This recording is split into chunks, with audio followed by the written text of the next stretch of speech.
Hello students, तो चलिए आज हम लोग शुरू करते हैं कि एकदम नया टॉपिक जो कि है पैरेलल लाइंस एंड ट्रांसवर्सल्स। तो सबसे पहले तो हम लोगों को क्या जान लेना है कि पैरेलल लाइंस क्या होते हैं। तो पैरेलल लाइंस वैसे लाइंस होते हैं जो कभी भी इन फ्यूचर हम लोग उसको कितना भी एक्सटेंड कर दे वो मीट नहीं करेगा। तो जो लाइंस आपस में कभी भी इंटरसेक्ट नहीं करते हैं, मीट नहीं करते हैं, उनको हम लोग पैरेलल लाइंस बोलते हैं।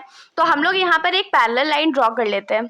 एक पैरेलल लाइन क्या पैरेलल लाइंस ड्रॉ कर लेते हैं। तो मान लीजिए ये हमारा पैरेलल लाइन है, एक का नाम है एल और दूसरे का नाम है एम। तो यहाँ पर ट्रांसवर्सल क्या हो जाएगा, तो कोई एक लाइन जो इन दोनों लाइंस को इंटरसेक्ट कर दे, दोनों पैरेलल लाइंस को इंटरसेक्ट कर दे, उसको हम लोग क्या बोलेंगे, तो एज अ ट्रांसवर्सल बोलेंगे। और मान लीजिए इस लाइन का नाम है एन। तो यहाँ पर हम लोग क्या लिख सकते हैं कि line L is parallel to M and N is a transversal. N is a transversal मतलब क्या हो गया कि N लाइन जो है वो L और M दोनों को इंटरसेक्ट कर रहा है। अब हम लोग यहाँ पर कुछ एंगल्स की प्रॉपर्टीज को पढ़ लेते हैं जो कि हम लोगों को एक्सरसाइज बनाने में बहुत ज़्यादा हेल्प करने वाला है। जैसे कि यहाँ पर मान लीजिए इसको एंगल 1 मानते हैं, इसको 2 नेम कर देते हैं, इसको 3 और इसको 4। सेम वे से इधर 5 करेंगे, 6 करेंगे, 7 करेंगे और इधर 8 नेमिंग कर देते हैं। तो टोटल कितने एंगल्स फॉर्म हुए हैं, 8 एंगल्स का फॉर्मेशन हो गया है। अब देखिए यहाँ पर कुछ कुछ एंगल्स जो है उनका जो सम होगा वो 180 डिग्री के बराबर होगा और कुछ कुछ ऐसे एंगल्स हैं जो कि आपस में इक्वल होने वाले हैं। तो इसको जानने के लिए हम लोग फटाफट लिखते चलेंगे कि कौन सा एंगल किसके बराबर है और किसका सम किसके साथ 180 डिग्री हो रहा है। तो सबसे पहले हम लोग इक्वल एंगल्स देख लेते हैं। तो देखिए एंगल 4 और 2 जो है वो इक्वल एंगल है। इक्वल क्यों है, क्योंकि वो वर्टिकली अपोजिट है। फिलहाल के लिए आप इसको भूल जाइए, एक लाइन है, दूसरा लाइन उसको इंटरसेक्ट कर रहा है, तो जो अपोजिट वाले एंगल्स होते हैं वो हमेशा इक्वल होते हैं ना। तो यहाँ से हम लोग क्या लिख सकते हैं कि angle 2 is equals to angle 4, फिर angle 1 is equals to angle 3, फिर सेम प्रोसेस से हम लोग यहाँ पर भी कर सकते हैं angle 6 is equals to angle 8, angle 5 is equals to angle 7। तो हम लोग यहाँ पर लिख लेते हैं कि using vertically opposite angles we have,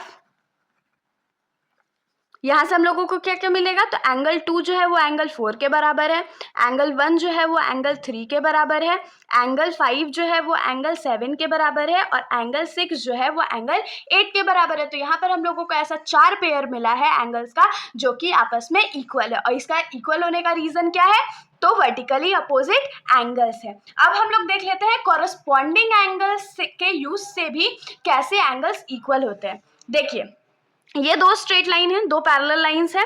अब यहाँ पर एंगल 1 का जो पोजीशन है वहाँ सेम यहाँ पर एंगल 5 का भी पोजीशन है ना, दोनों लाइन के ऊपर साइड लाई करते हैं और ट्रांसवर्सल के राइट साइड लाई करते हैं। तो इस हिसाब से एंगल 1 जो है वो एंगल 5 के इक्वल हो जाएगा। क्यों इक्वल हो जाएगा, तो एज कॉरस्पॉन्डिंग एंगल्स के थ्रू एंगल 1 एंगल 5 के बराबर है, एंगल 2 एंगल 6 के बराबर है, एंगल 3 एंगल 7 के बराबर है और एंगल 4 जो है वो एंगल 8 के बराबर है। और इसका रीजन क्या हो जाएगा बराबर होने का, तो कॉरस्पॉन्डिंग एंगल्स। कॉरस्पॉन्डिंग एंगल्स क्या होते हैं, जिनका पोजीशन जो है वो सेम होता है। तो हम लोग यहाँ क्या लिख सकते हैं, यूजिंग कॉरस्पॉन्डिंग एंगल्स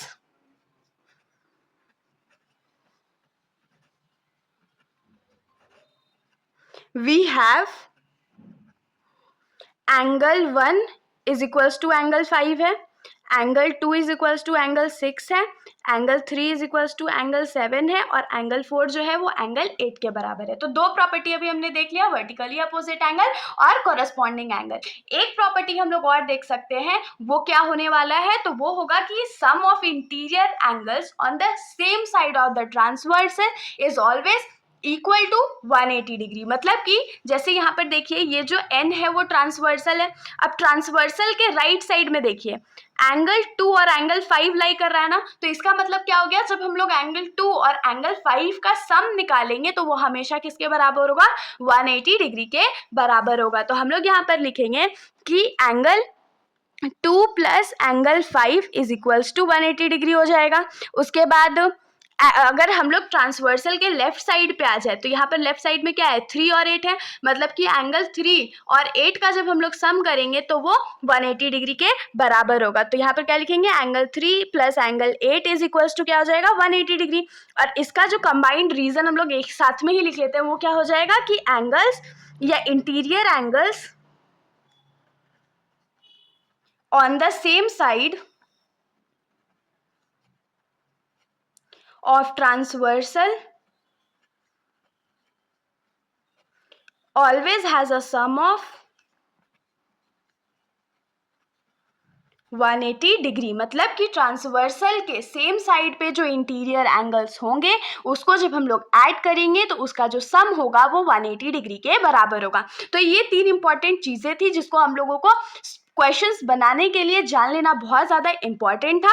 तो इसके साथ हम लोग इस टॉपिक को अभी यहीं ख़त्म करते हैं। अगर आप लोगों को कोई भी डाउट होगा तो आप लोग बेशक कमेंट सेक्शन में पूछ सकते हो, वरना नेक्स्ट वीडियो से हम लोग क्लास 9 का नेक्स्ट एक्सरसाइज 6.2 शुरू करेंगे। तब तक के लिए अगर कोई डाउट हो तो कमेंट करिएगा, वरना मेरे चैनल को बिना सब्सक्राइब किए कहीं मत जाइएगा। Thank you.